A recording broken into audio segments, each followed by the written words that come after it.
Hey everyone, and welcome back to the Deep Talk podcast. As always, so happy to have you all here. Today I am joined by the amazing Vasavi Kumar, and I am so excited for you guys to hear this conversation.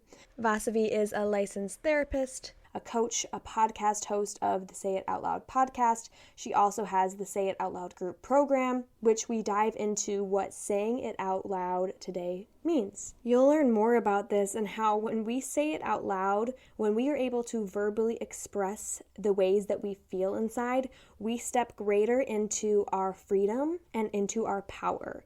And that's what life is all about, right? Becoming more and more of ourselves and not holding back. We tie this into our day-to-day lives with our friendships, our romantic relationships, with all the people in our lives. We talk about how this relates to things in the past that maybe we haven't said out loud that now we are ready to. It's about owning up to who you are and being that person and finally freeing yourself. So if you're excited about that, which I know that I am, keep on listening and enjoy. Welcome to the Deep Talk podcast. I'm your host, Madison Brand, and I'm a life coach, writer, and business owner. This podcast is all about discovering who you are and how you can transform your life, relationships, career, and overall well-being according to your authentic purpose. From raising your self-worth, to dating in a way that serves you, to forming daily healthy habits, we dive into the nitty-gritty of what it takes to create a life that feels good. We'll get deep, we'll laugh, and most importantly, we'll learn and grow together. Welcome to the Deep Talk podcast. Everybody, hi, I'm here with Vasavi. I'm so excited to be talking to you. How's your day going? Day's going great. Thank you so much for having me, Madison. Yes, and you're in Austin? I'm in Austin, Texas. Yes, ma'am. But I am originally a New Yorker, born and raised. I've been here it's going to be 9 years at the end of this year. Okay, what made you move to Austin? You know, I was married. It's always a man. I was married. We moved from New York to Kansas. We lived in Kansas for 3 years. And then I said, I can't live here anymore. So we moved to Austin in 2013. I actually moved here. I was coaching at the time. I had just graduated my master's in social work from Columbia. And then I was also a certified coach. And this was when the coaching industry was brand new. And I was just burnt out because I didn't know what I knew now, which is hustle culture is awful for you. I thought that was just like that. That's how I'd just been doing life. My whole life had always been about, I'm a go-getter. I'm a hustler. Like I know how to make shit happen. And while that's a beautiful quality to have, I'm not going to knock it. It definitely made me very burnt out. And so in 2013, I said to my husband at the time, I said, I think I need a change. I don't want to coach anymore. And I want to be a chef. So we moved to Austin so I could join plant-based culinary school. Okay, so we have a whole story to go through. We do. And actually, as I was just sharing this out loud with you, what I realized is every single time in my 11 years of business that I've ever needed a break and decided to do something else, it was always because I was burnt out. I just realized that. I went to yoga teacher training because I was burnt out from coaching. I went to plant-based culinary. I'm grateful for all of it because I got to learn how to cook. I reconnected with my nourishing side, my body. When I went to yoga teacher training in India, I got to go back to India, which is my motherland, but I realized my burnout in my coaching, in my business, always made me seek other avenues to reconnect back to myself. I just realized that. I love that. I feel like that's me too. I used to want to be a makeup artist when I was in New York, and I went to the Fashion Institute there for a bit, and then I realized I hated it.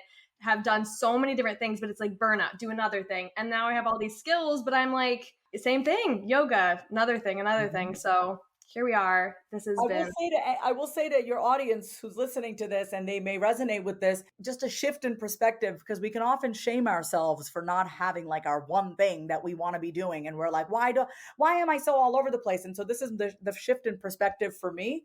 And maybe this could help inform somebody's choices, moving forward. I've always used education as a way to get to know myself better.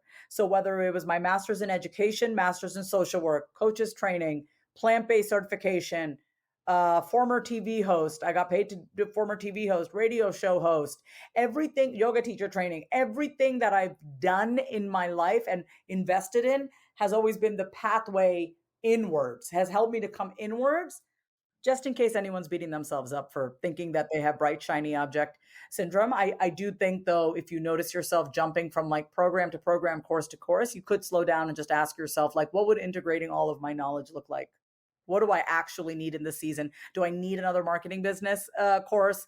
Do I need another Instagram reels course? Do I need another this? Or do I maybe just need to sit my ass down and really work through all the stuff that's still holding me back from putting myself out there in spite of all these courses? Yeah. Well, I want to get into your story, and it would be great if you could just share who you are, going tying all that around who you are, what you do, and then diving into your story a little bit more deeply.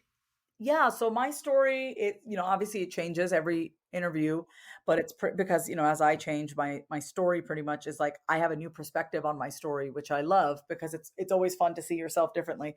I So my story in a nutshell, I am the daughter of Indian immigrants. I'm a first generation Indian immigrant. So I was born and raised in this country in New York. My parents are from India.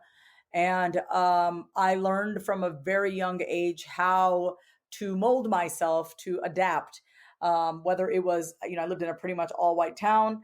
So I learned how to be, accepted by the kids at school. And I learned how to not be made fun of, even though I got teased incessantly. At home, I learned, how to just kind of stay out of trouble, even though that didn't work. My mother always caught me in lies. I was lying since I was a kid. You know what I mean? Just like it was very hard for me. I didn't have a place where I could actually belong. I didn't feel like I belonged at school. I didn't feel like I belonged at home. And so, for me, my entire path and like who I am today, being 40 years old, is every path that I've ever taken has always been to understand myself. Not all the paths that I've taken have been the healthiest. I have been in and out of rehab twice, and I'm now over 3.5 years sober from cocaine. There's a lot of paths that I took in my life to help me understand myself. Some of them very painful, most of them very painful, like toxic codependent relationships, divorce, dating narcissists, not realizing that sometimes I was the narcissist too. Like, sometimes, realizing that I was the most toxic person in my life at one point, that's really when I got my power back, is when I realized that like I am the cause of my own suffering, completely, by sticking in relationships that just were one-sided. But I took many paths to get to where I am. So I've just been someone who fundamentally believes that any single issue that you're dealing with, any trauma that you're experiencing, any unresolved emotions, you can use a plethora of healing modalities. So I love to dance. I love to walk. I love stillness. Yesterday, Madison, I was at my friend's rooftop pool. Did you know that you could just literally float on your back with your hands behind your neck and cross your legs, and you just feel like you're on a waterbed? And I was like laying back, and my edible just hit. Like I took an edible right before I got to the pool. I timed that shit perfectly. And I was just sitting there, laying there on the water, looking up at the clouds. And I'm like, oh, this is it. Like in that moment, I just felt I am one with myself. So my point in saying all of this is that there are so many different ways that you can come back home to yourself and release a lot of the things that have kept your throat chakra blocked off. And for me, saying it out loud, which is my methodology, which is the name of my podcast, Say It Out Loud. The name of my upcoming book is called Say It Out Loud. I have a group program coming up, Say It Out Loud.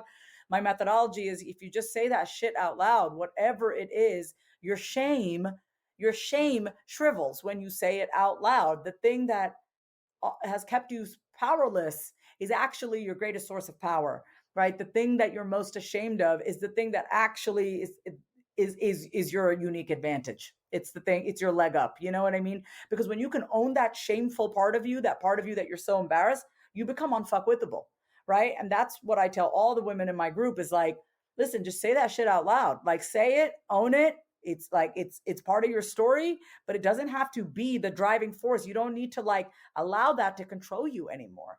So that's who I am in a nutshell. You can also just go to my website at vasavikumar.com and learn all about me. Yeah, and I read your story, and it was very like, I don't know, it touched me a lot because you've gone through a lot, and I think that people who go through a lot learn a lot about themselves and have a lot to share. And do you feel like your story through like addiction and mental health and everything, what did you learn, do you feel like, the most that really helped you create what you have now? What a great question, Madison. The thing that I've learned many things. So number one thing that I've learned is I have the ability to soothe myself. I have the ability, like I'm it's like I have the ability to soothe myself also that everything is going to be okay and everything is fine. Like it's okay. It is. It always will. My trust in myself and God has gotten much deeper. I always remind myself, if I can trust that the sun is going to come up every morning, why can I trust that the love of my life is around the corner? That this is going to, like, why can I trust with that type of blind faith, you know? So it's allowed me to deepen my blind faith, and it's not even blind. It's not even blind anymore. I see evidence everywhere. Another thing is that I realized about myself is that my all my so-called problems in life and my struggles in life were all a result of me not valuing what I brought to the table. Is like thinking I had to be someone different in order to be valuable. That's one thing that I learned. I know there's a lot of lessons, but I'm 40, so hey, that's what you get. Meet them all.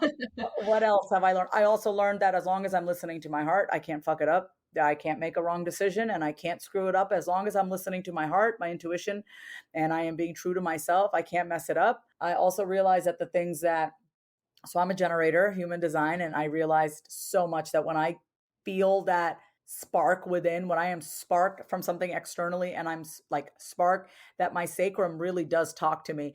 It's very funny. So those are my lessons. My lessons are like, I have all the answers inside of me. These are things that like we see floating around on Instagram, but like I actually know it and I actually feel it.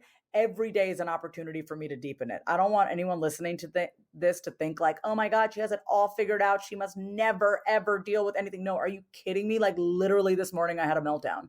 Like it happens, you know, and then you just learn how to pick yourself back up and you just keep going. When you learn what you need, you're able to give that to yourself, and then your trust in yourself goes up, your respect in yourself goes up, your confidence goes up. So that's kind of where that's kind of what I've learned in the past. That's a lot of what I've learned. I've learned so many things. You know, you'll just have to join one of my group programs and read my book.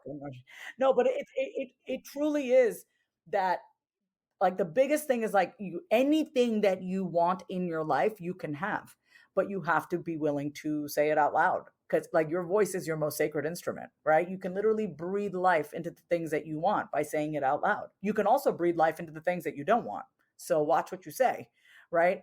I want to make it very clear that saying it out loud has nothing to do with being loud. It has nothing to do with being in your face. I'm not in your face. I'm just like, here I am. Saying it out loud is truly a practice. It is not a way of being. It is a way of being, you know, it is, but it's not what we think. Like, it's not like, oh, you have to be loud to say it out loud. No, it's literally a practice. Just like we go to the bathroom and we hydrate. Oh shoot, did I say out loud today how I felt about myself? Did I check in with myself out loud? Hey, how are we doing? Did I release that shame? Do I have stuff inside of me that I'm harboring, that I'm holding in, that's eating away, that's clogging my creative channel, my conduit? Like, no, like, say that shit out loud. So it's a practice. It's an everyday practice. Yeah, and I feel like with like other people, it can be really hard to want to feel Mm-hmm. like they're going to accept you. How did you get to a place where you can say it and not be afraid of what other people think? Because I think that that's something, and I struggle with that a lot. It's like, I was listening to this podcast the other day. It was like, we often choose belonging over authenticity because it's Mm. easier. It's easier to feel like we fit in. It's easier to feel, sometimes it's easier, feels like, to trust other people than ourselves. And so how do you learn to say it out loud, even though there's potential loss involved? Madison, you're asking such great questions, by the way. These are questions that no one has ever asked me, actually. So for me personally, I have been in therapy. I entered therapy when I was 12 years old. Okay. So I have practice talking out loud. I have practice saying it out loud. From the age of 12, I have learned. I'm very blessed. I'm very grateful that at the age of 12 years old, when we're just developing and starting to hit puberty, getting our periods, you know, I was in therapy talking about trying to make sense out of my parents' relationship, their marriage, why my mom was such an angry bitch all the time, why my father was a cold-hearted bastard to my mother. Like, these are things that I would literally say to my therapist, my mom's a crazy bitch. I would say my father is a cold son of a bitch towards my mother. I would say that at 12 years old. At 12 years old, I would say that. That's how much was inside of me. Right. But and my therapist never broke confidentiality. She would listen. She never judged me. She never shamed me for feeling the way I felt. So I dedicated my book to my therapist. That's who I dedicated. I dedicated my book to my therapist because she taught me it was safe to say it out loud. I'm lucky that I know how it feels to say things out loud and not be judged. I also know what it's like to say things out loud and be brutally shamed and be made to feel this small, So I have created a space where we have 3 rules in my group programs: no shaming, no fixing, no judging, period. No unsolicited advice. Unless someone is saying, can someone please give me some feedback? So can someone please tell me what they think? And I will always redirect it back and say, well, what do you think? Before you go ahead and start getting feedback, because that is a lazy way for you to not have to do the work yourself. Stop asking for feedback, start looking inwards. So my people who come into my space are grateful because they want to take their power back. You don't get your power back by saying, oh, can you tell me what you think? No, what do you think about it, right? I always want to put the power back in people's hands. It can be very scary to join a group called Say It Out Loud, especially if you're not used to talking out loud. And what I can say is, you got to give yourself a chance. I had someone join the group. Within a week, she said, this is not for me. I said, okay, no problem. She left. No problem. I'm not going to keep you hostage. You know what I mean? So join the group, see how it feels. And, we have 15 people who joined last time. I'm expecting way more this time, which 15 was a perfect number, great number. But for people who are not used to saying it out loud, it's just a practice. And I'm saying that, I'm acknowledging that there is trauma involved as far as not giving, like, if you've been traumatized to say it out loud before, I can understand where it's coming from. However, I do want to say that doesn't mean that you do not have the ability to say it out loud. You just have had a really shitty experience. And I'm here to show you that it's safe and it's fun and it's freeing to say it out loud when you're in the right container. So that's what I got. I love the part you said about fixing. Yeah. I love that a lot. And I also am thinking about when you were talking about in relational containers, maybe like a romantic relationship, how it might be hard to, if you have trauma or you're trying to self-soothe, how you can practice saying it out loud there. Because I know you had mentioned you'd had relationships that had been, codependent or toxic or things like that. Very. So what I've learned, so I am single now and consciously single now and open to love, and open to calling that person in. And let's just look at friendships. Okay. I have great friendships. Friendships are a great opportunity and container to practice how you be in relationships, because it's like how you show up in your friendships is how you show up in your romantic life, right? It's just, you cannot separate who you are. Like, it's just who you are. So with some of my friendships, right? So I'm anxious avoidant. I'm both anxious avoidant. I have a girlfriend who's anxious attachment. We have such a beautiful relationship. She needed space for the past 2 weeks. And she checked in with me and she goes, hey, I love you. I'm overwhelmed by a bunch of stuff. Like, she had her own stuff going on, and so she let me know. And I was like, okay, like, no problem. Like, thank you for letting me know. And I left her alone for 2 weeks. I messaged her once and I was just like, just letting you know I'm thinking of you. Like, and she was like, I love you. And that was it. But like, I had to train myself to be okay with space. I was not okay with space. It made me very nervous. It brought up my fears of abandonment. It brought up, because I used to see my parents have awful fights and then the next day they'd be fine. And I'm like, wait, how did you guys repair that? Like, what happened? How'd y'all actually fix that? No one showed me that you can repair. So I didn't really learn how to repair. I just saw the fighting part and I didn't know how to repair it. So I've really dedicated my life learning how to repair. And I believe that any relationship can be worked on when 2 people are committed to saying it out loud. So what I would say is, whether in a romantic partnership or in a friendship, is like, you got to get connected to your body and you got to notice when my heart is racing fast, when my mind is going a mile a minute and I'm like, you're just agitated. You just feel it. Everything is just, I literally will say out loud, I'm getting really anxious. I need some time. I need some space, but I will be back. So that's been really helpful to me. And it's also, respectful and mindful of the other person. I'm not one to just cut somebody off. I don't have severe avoidant tendencies at all, where I'll be like, boom, like, you won't hear I will never do that to another person, because I know what that's like. I know what that feels like. So what I do is I communicate it. And that I've become better at this, because with myself, when you're by yourself sometimes, Madison, and you can think of a memory, or you're anxious about something and you're literally by yourself in your house fucking anxious. And you're like, oh my God, I'm like anxious and I don't know what to do. Right. It's just like, what do I do? So when I got sober 3.5 years ago, I had to learn how to deal with life without drugs and alcohol and without relationships, because I was single and I was sober. So I started to talk to myself out loud. Like I'd always talk to myself out loud, but I made it a practice in starting in 2019 because I was sober and I was living by myself and I didn't have a dude. I didn't have that masculine energy to ground me. And so I just would talk to myself. And when I was feeling anxious, I'd literally sit down and I'd be like, okay, what do we need right now? What's going on? And I would actually just talk to myself like, what's going on? And I'd be like, oh, I'm feeling really anxious right now. Okay, why are you feeling anxious? Oh, because blah blah blah. And I would talk about the thing. I would literally just talk to myself.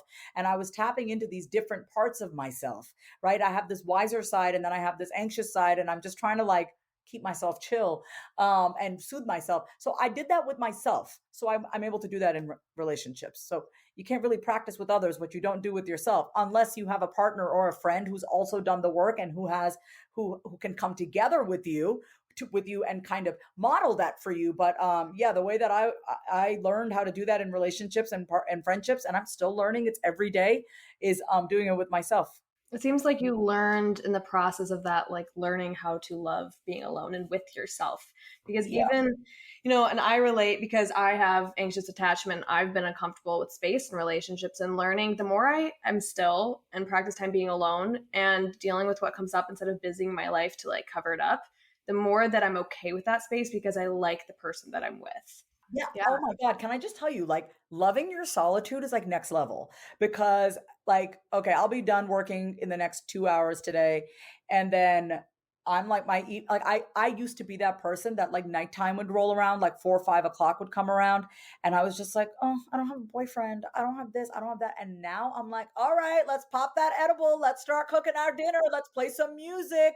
Let's get our coffee ready for tomorrow. Let's get our juice ready. Let's put on some let's put on some Real Housewives. Like I have my moments. I have my time with myself. Does it ever get lonely? I mean, of course, I'm a human being. I have sexual needs. Like I have needs to be, I want to be touched. I want to be given affection. But like the thing is, I've, because of how I've typically been in relationships, which is very clingy and very needy. And I will say that. I've had to learn how to give so much to myself so that I do not run after people who are unavailable. And that's the biggest, that's not the biggest flex. Oh my God. What am I saying? That's been the biggest change for me is that I, the more I learned to become available to myself, the less I chased after emotionally unavailable men. Hmm. Yep. I had to be available to myself. And my father was an emotionally unavailable man. When I really think about it, as a daughter, I don't want to I'll always be my father's little girl. I mean, I'm very close to my father, still am. He's slowly declining because of he has a neurological condition.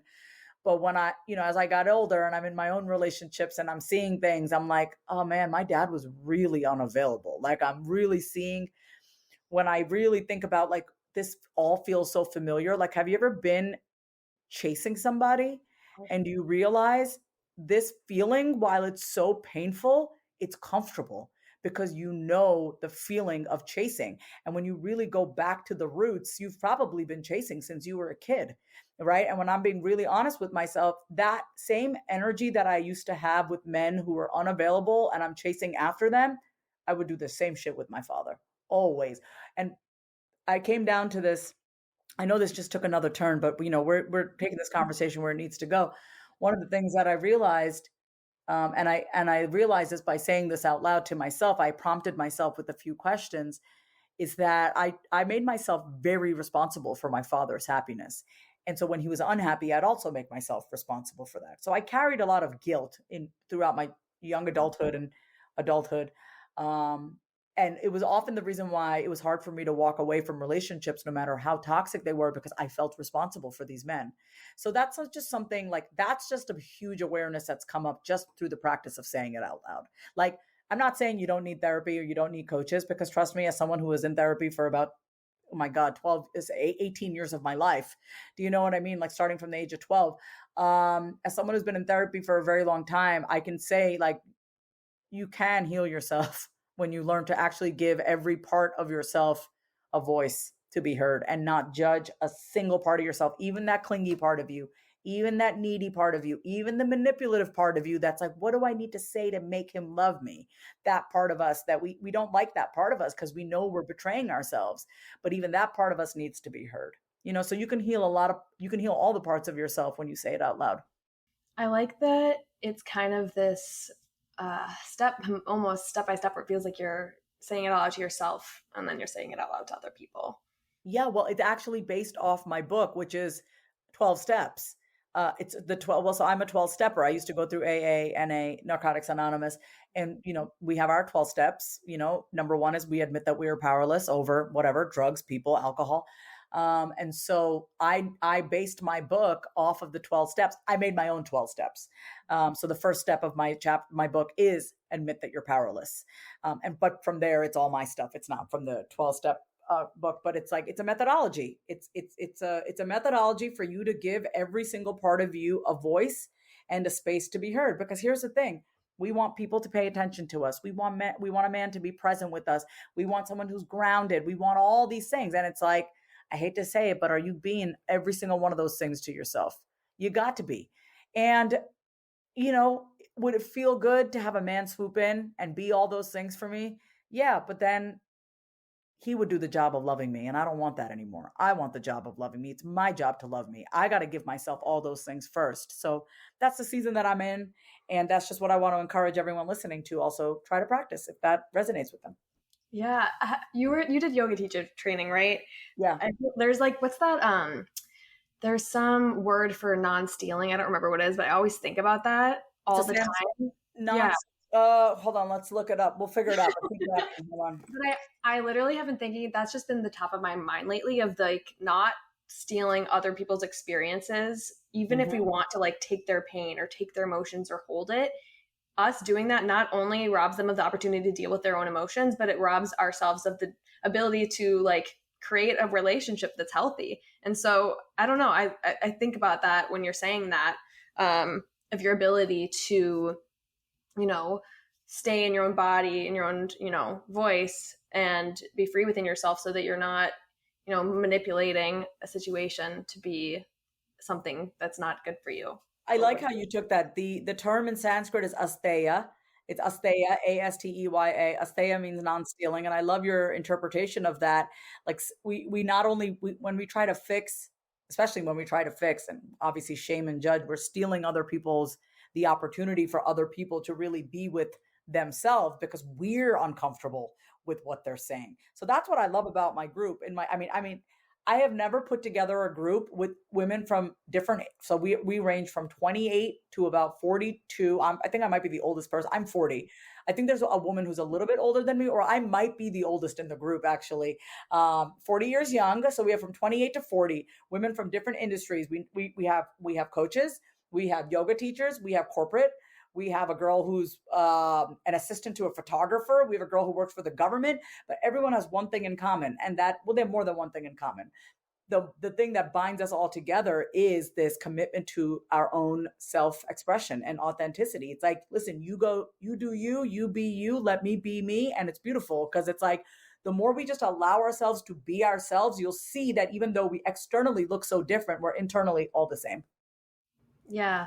Literally. And something I read in your Instagram that I wanted to read, it said, we don't have to be 100% on to be enough for others. And I needed to write that down from your reel, because I feel like that all the time. Like, I need to be on, and I need to be perfect, and I need to take care of all the parts for them to love me. And so how can we like say it out loud with ourselves, or like just be freely who we are and authentically who we are, and let that be enough, rather than feeling we have to go do all this other stuff to be enough? Wow, what a good, first of all, I don't even remember saying that. Can you send that to me? Thanks. Where is that from? Okay, I'm like, cool. Okay, great. That's awesome.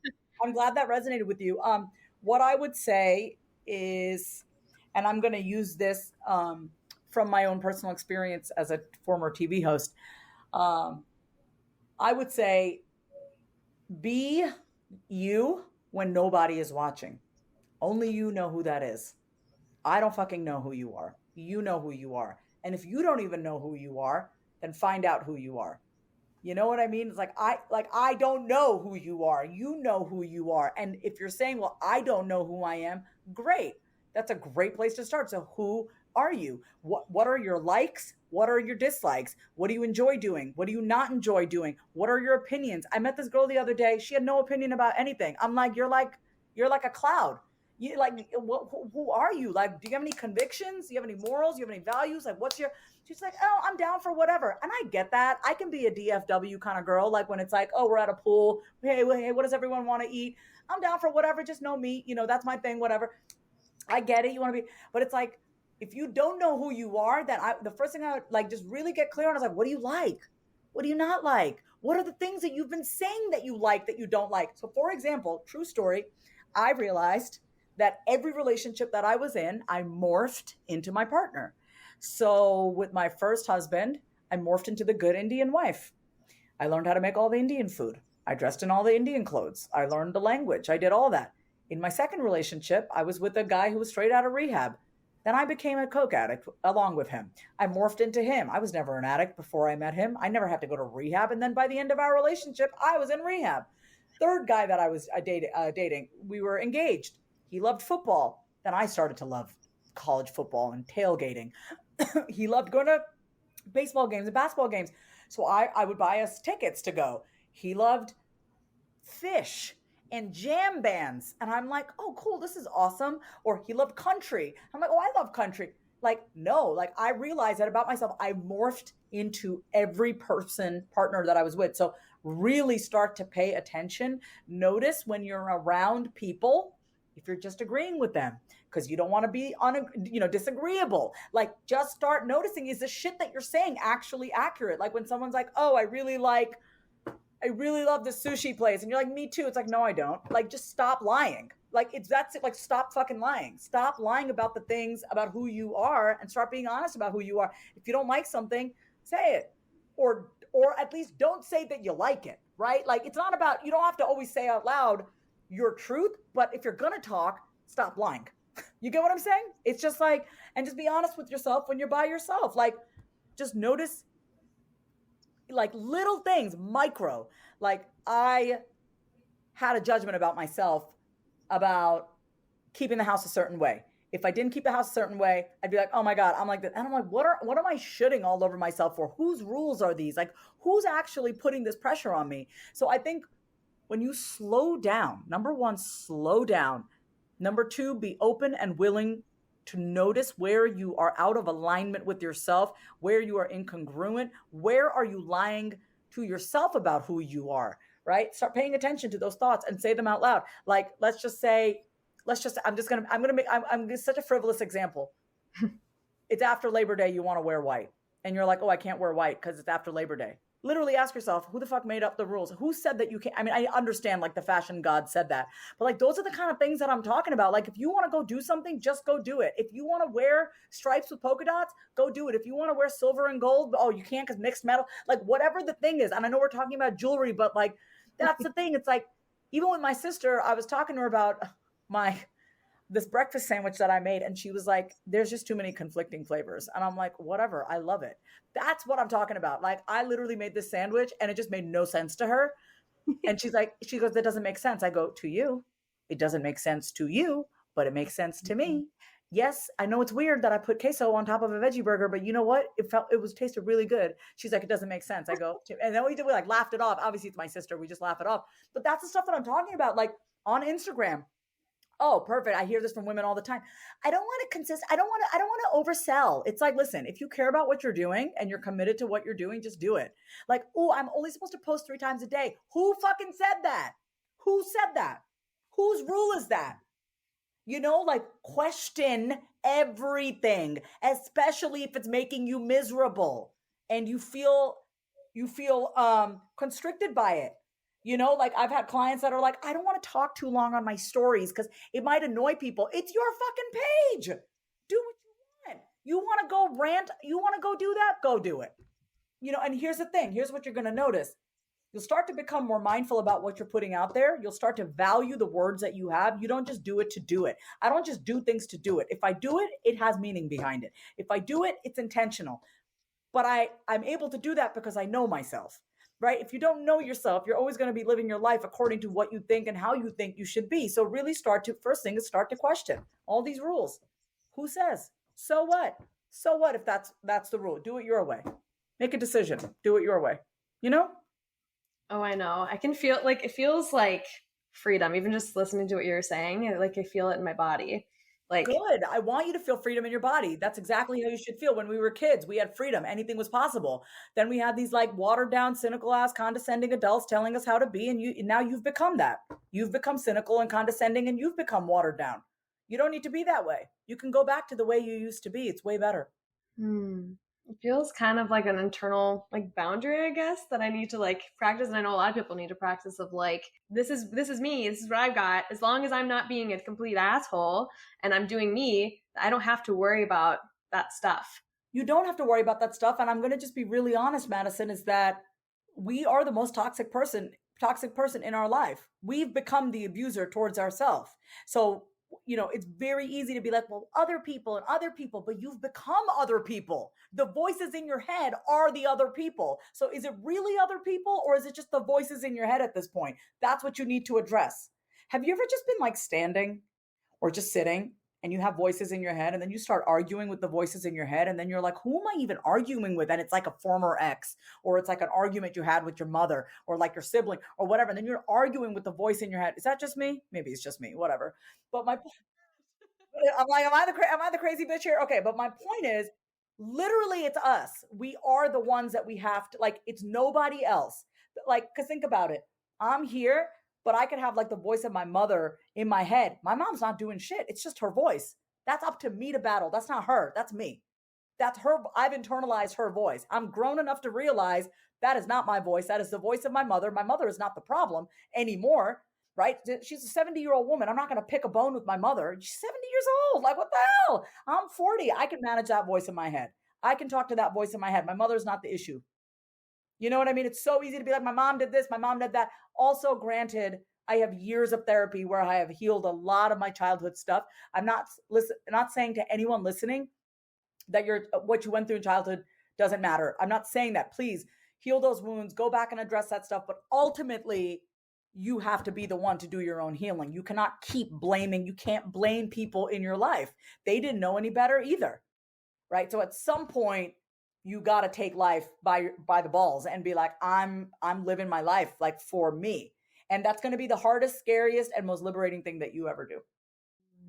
Definitely scary, but it's a great responsibility to do that. It is. And here's the thing. And I know it's a lot easier when you're single and have no kids. And I live alone with my dog and I am free as a bird. So I actually don't have anything stopping me except for the voices in my head. So I understand that it's a little bit more difficult when you're married, when you have kids, you have other people. But even in that container, do not make excuses as to why you cannot have your own sense of identity. Because before you were somebody's wife, before you were somebody's mother, you were your own person. You have to develop, you have to have your own identity. Your role in life is not just to be somebody's mother and somebody's wife. You're a human being and a woman first and foremost. So find out who you are, cultivate your hobbies outside of just the doing of the roles. That's just my point. But it is, for me, I have found it difficult because I do live alone and I am alone. There was this fear of oh, but I can't cut off my family, or, oh, I'm going to be really alone because I'm all alone. And what if I do things that my family won't like? But it's that's why you learn to love your own solitude. Because when you learn to love the shit out of yourself and your own company, you start getting less scared about leaving anyone behind or people not approving. I have gotten myself, and this could just be my anxious brain, I've imagined a life where both my parents are dead. My sister, I'm close to my sister, but my sister and her husband are doing their thing and they have their 2 kids, my niece and nephew. But I've pictured a life of just me by myself with no parents. And I'm like, I'll be good.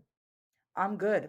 I've gotten to a point where I'm good no matter what. So that's what I just want everyone hearing to really to get this. Is get to a place by feeling like you're going to be okay no matter what. And that comes with building that trust with yourself, building that security within yourself, that security that you're looking for in a partner. Get that from yourself.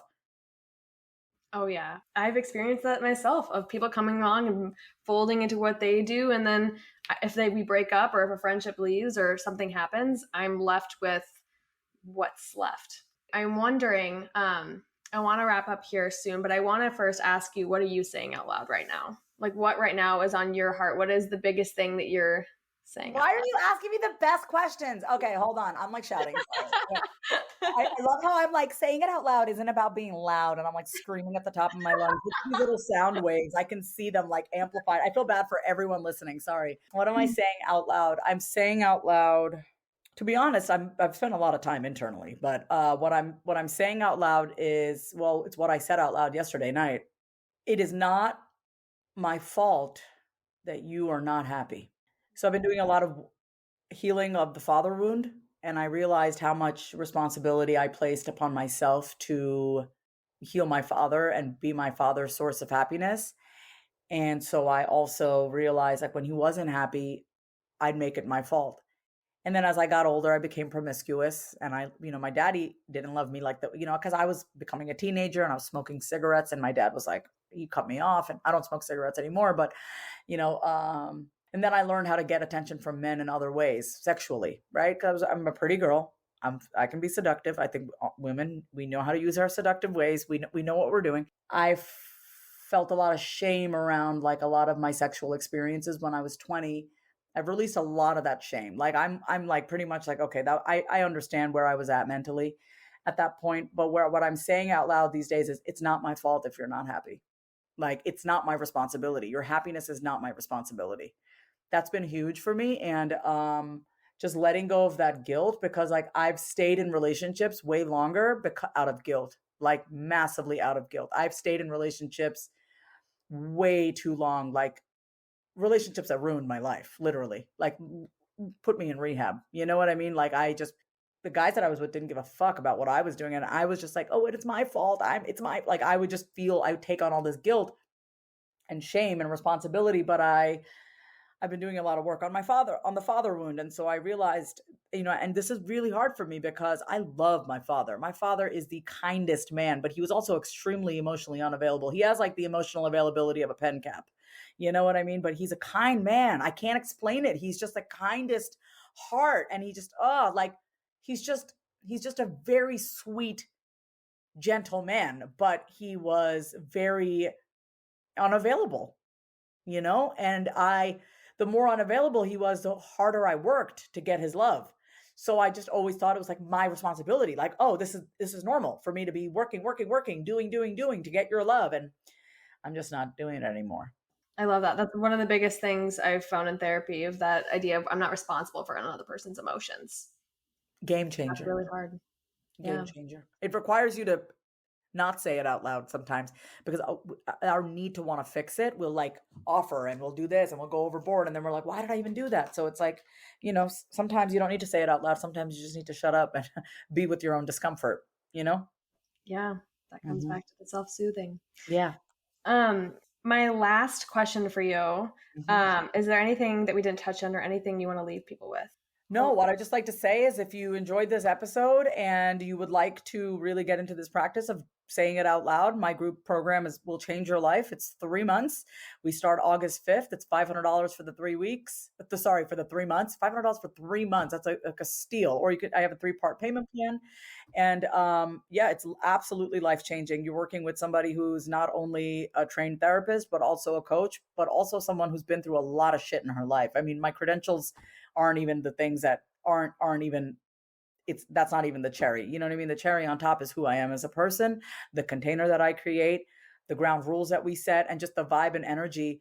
One of the girls mentioned that our program is like, it allowed her to soften into her feminine. And I was like, that's really funny, because you wouldn't look at me and be like, oh, Vasavi is so feminine. But when I'm inside a group and I'm managing so many different people and their energy, I have a very beautiful way of leading and facilitating that I didn't even realize I had until I started this group. So yeah, it's a really safe, fun container. It's fun. It's every call is different. So please join the group.